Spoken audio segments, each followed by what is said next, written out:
Imagine trying to button your shirt, hold a pen, or make a perfect OK sign, but your hand simply refuses to cooperate. Sounds strange, right? That's exactly what happens when the median nerve is injured, known as the nerve of precision. The median nerve controls many of the fine movements of your hand. It also plays a major role in one of the most common nerve disorders in the world, that is the carpal tunnel syndrome.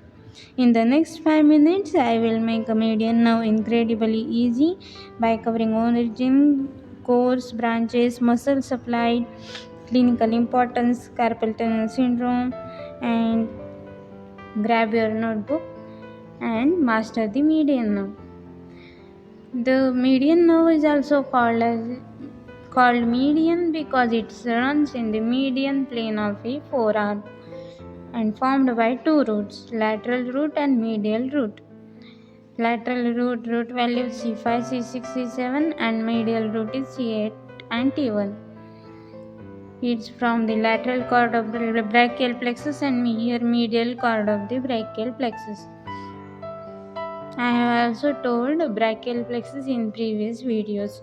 You can refer.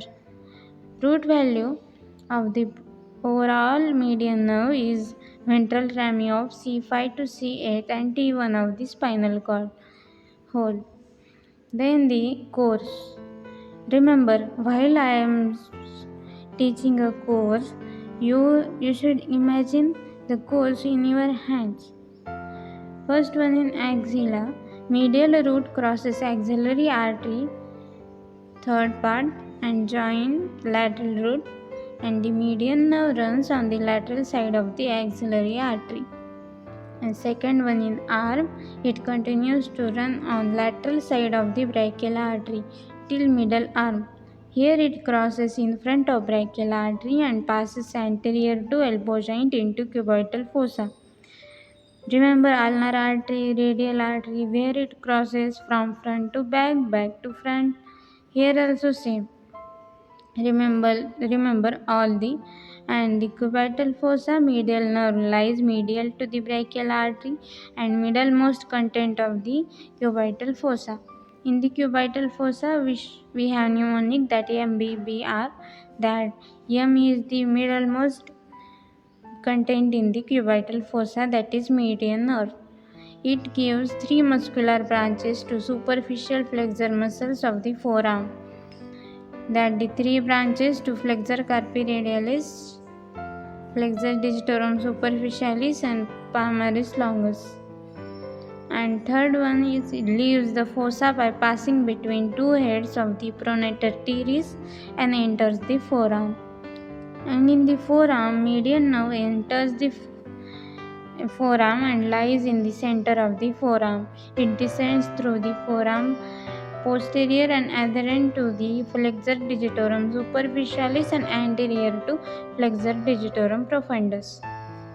About 5 cm proximal to flexor retinaculum, median nerve emerges from the behind and lateral edge of the flexor digitorum superficialis and becomes proximal just superficial to the wrist.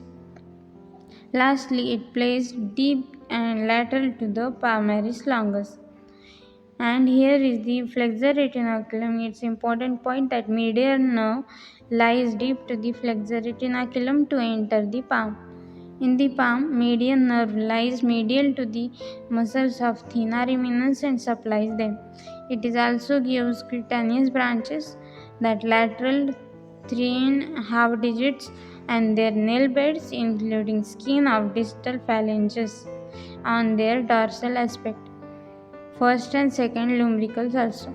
In ulnar nerve, we have seen one diagram that this is a hand and this is dorsal part is for ulnar nerve, and here is 3.5 digits and their nail beds, including skin of distal phalanges, is supplied by the median nerve. Here is the diagram. In the axilla, no branches. In the arm, one branch to the brachial artery, and in the forearm, these are the one for elbow joint, then pronator teres, flexor carpi radialis, palmaris longus, flexor digitorum superficialis, and these are the other muscle: pronator quadratus, digitorum profundus, flexor pollicis longus, and anterior interosseous nerve is there. In the hand, there are the well branches for the thenar muscle, first and second lumbricals, and thenar digital branches to skin of the lateral 3.5 digits. Clinicals are there, that the most important carpal tunnel syndrome in third year also. You should remember this. Then the pronotal teres syndrome, and third one is the anterior interosseous syndrome, and it also specified ape-like hand in the median nerve injury. In the carpal tunnel syndrome, in your flexor retinaculum, median nerve is compressed by the flexor retinaculum, and hence there is pain in the wrist region and your forearm.